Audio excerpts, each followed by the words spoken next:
Bapak, Ibu, saudara-saudari sekalian yang terkasih di dalam Tuhan, hari ini kita merayakan Hari Minggu Misi Sedunia. Dengan perayaan pada hari ini, gereja mengajak kita semua untuk membaharui komitmen dan semangat kita dalam hal misi. Karena gereja adalah misi. Identitas gereja adalah misi. Kalau gereja tidak bermisi, maka keberadaannya tidak ada. Misi berarti mengambil bagian di dalam karya perutusan Tuhan. Karya perutusan untuk mewartakan kabar gembira. Maka identitas kita, identitas gereja adalah mengambil bagian di dalam karya perutusan tersebut. Kadang-kadang lalu kita bertanya atau karena merasa yang mengambil bagian dalam tugas perutusan gereja itu adalah orang-orang tertentu saja. Lalu kita membenarkan diri, lalu kita membela diri. Saya kan tidak dipilih menjadi pengurus gereja. Saya hanya umat biasa, saya hanya anggota biasa. Bukan juga pastor, bukan juga suster, bukan juga frater. Saya tidak pernah sekolah untuk menjadi misionaris. Saya sekolahnya, pekerjaannya biasa-biasa saja. Saya tidak usah ikut dalam tugas perutusan gereja. Bapak, Ibu, saudara-saudari sekalian, karena kita dibaptis, karena kita menerima baptisan yang sama, maka tidak ada di antara kita yang boleh mengatakan, saya tidak mau terlibat dalam perutusan gereja. Baptisan yang kita terima membuat kita semua, mau tidak mau, suka tidak suka, harus ambil bagian di dalam misi gereja. Supaya kita diteguhkan dan dikuatkan untuk ambil bagian dalam tugas perutusan ini, bacaan-bacaan kitab suci hari ini memberikan inspirasi tersebut. Dari bacaan pertama kita mendengar bagaimana Allah melalui Nabi Yeremia mengingatkan Israel supaya meskipun mereka berada di tanah pembuangan, meskipun mereka adalah orang asing, meskipun mereka bangsa yang kecil karena ditindas, Yahweh memberikan harapan bahwa Aku akan melakukan perkara-perkara besar, Aku akan menyelamatkan sisa-sisa Israel ini. Meskipun mereka itu dikatakan ada yang buta, ada yang lumpuh, ada yang sakit, ada wanita yang melahirkan, dianggap kaum lemah, dianggap hanya sisa-sisa, tetapi kepada mereka Allah memberikan harapan. Harapan bahwa Allah akan menyelamatkan mereka. Juga dalam bacaan Injil kita belajar dari Bartimeus, seorang yang buta, seorang yang disebut pengemis, hanya duduk diam menanti dan meminta belas kasih dan kebaikan orang. Tetapi dari sana kita belajar bagaimana Bartimeus itu tidak kehilangan harapan. Meskipun ia buta, meskipun ia hanya seorang pengemis, tetapi ia sungguh mempunyai harapan bahwa Yesus, Mesias Putra Daud, akan berbuat yang terbaik untuk dirinya. Dan karena ia tidak kehilangan harapan, dalam Injil hari ini kita mendengar bagaimana ia berseru kepada Yesus Putra Daud, kasihanilah aku. Bapak, Ibu, saudara-saudari sekalian, Bartimeus mengajarkan kepada kita untuk tidak kehilangan harapan. Dalam masa pandemi ini, kita mengalami banyak tantangan, banyak kesulitan. Kita berjumpa dengan orang-orang yang mengalami begitu banyak keterpurukan dalam hidup.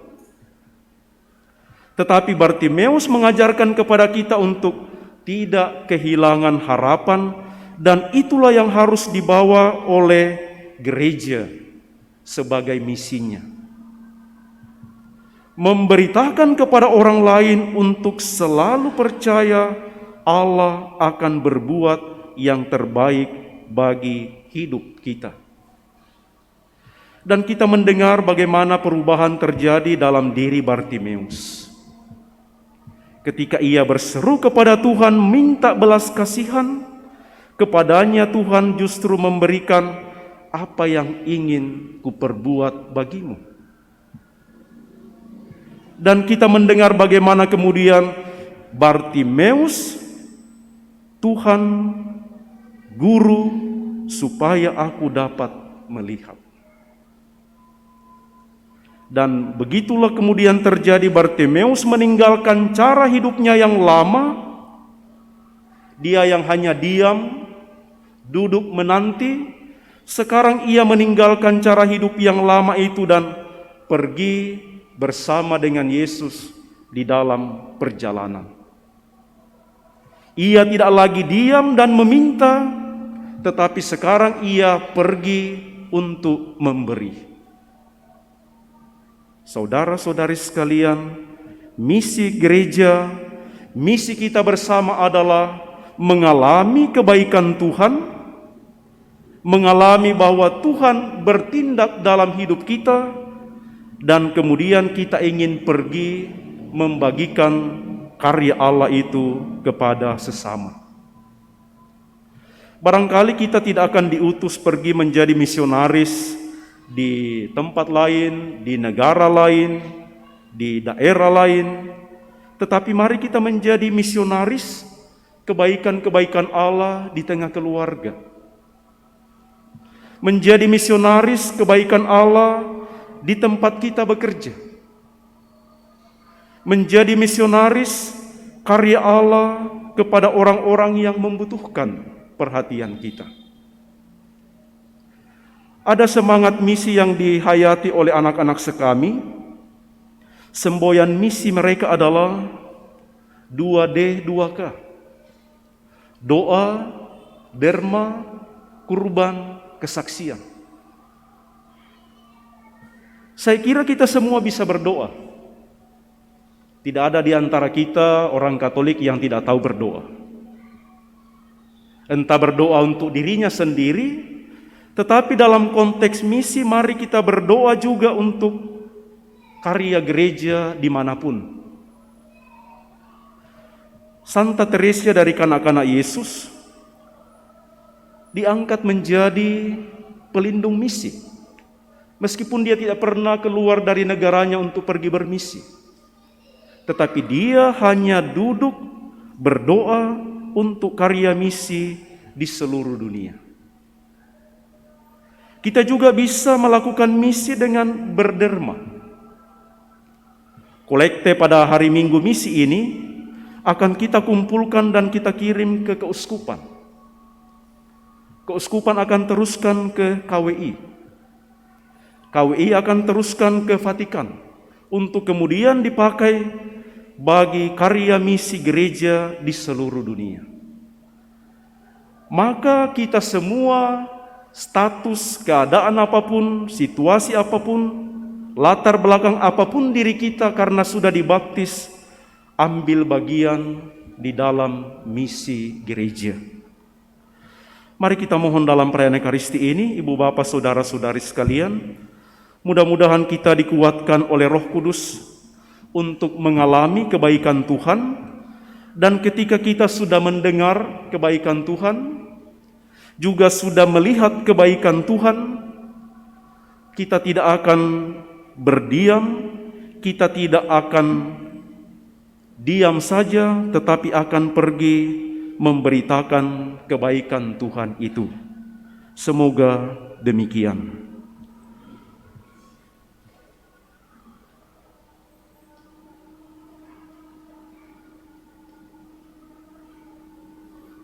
Saudara-saudari sekalian, mari kita menanggapi sabda Tuhan yang sudah kita dengarkan. Kita berdiri dan meneguhkan iman kita dalam doa syahadat yang singkat.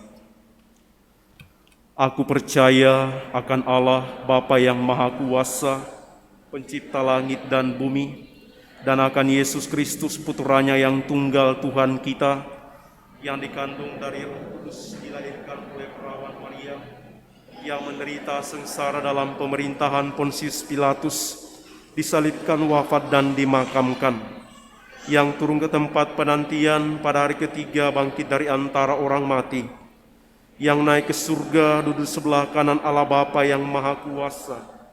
Dari situ Ia akan datang mengadili orang yang hidup dan mati. Aku percaya akan Roh Kudus, Gereja Katolik yang kudus, persekutuan para kudus, pengampunan dosa, kebangkitan badan, kehidupan kekal. Amin. Kita sampaikan doa-doa umat. Tuhan bersabda kepada kita bahwa iman kita kepadanya akan membawa kita kepada keselamatan.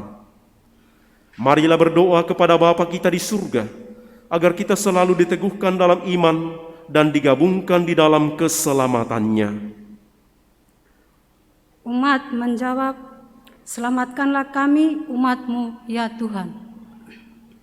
Selamatkanlah kami umat-Mu ya Tuhan. Bagi gereja, umat yang diselamatkan oleh kasih Allah, semoga kita semakin memiliki kerendahan hati dalam melaksanakan kehendak Allah, sehingga semakin banyak jiwa-jiwa yang diselamatkan oleh karena pewartaan Kristus yang sungguh nyata di dalam diri dan hidup kita. Marilah berdoa. Selamatkanlah kami umat-Mu ya Tuhan. Bagi pemimpin bangsa-bangsa dan para pegawai pemerintah, semoga para pemimpin bangsa-bangsa dan pegawai pemerintah menjalankan karya pelayanan mereka dengan cinta kasih yang terwujud melalui perhatian khusus kepada orang-orang miskin dan terpinggirkan. Marilah berdoa. Selamatkanlah kami umat-Mu ya Tuhan. Bagi mereka yang berkecukupan dalam hal harta benda atau dalam hal bakat-bakat yang dianugerahkan Tuhan, semoga mereka yang berkecukupan tidak meremehkan sesama yang kurang beruntung, tetapi memakai kekayaan serta bakat-bakat mereka demi perkembangan bangsa serta kesejahteraan bersama. Marilah berdoa. Selamatkanlah kami umat-Mu ya Tuhan. Bagi kita masing-masing yang hadir di sini,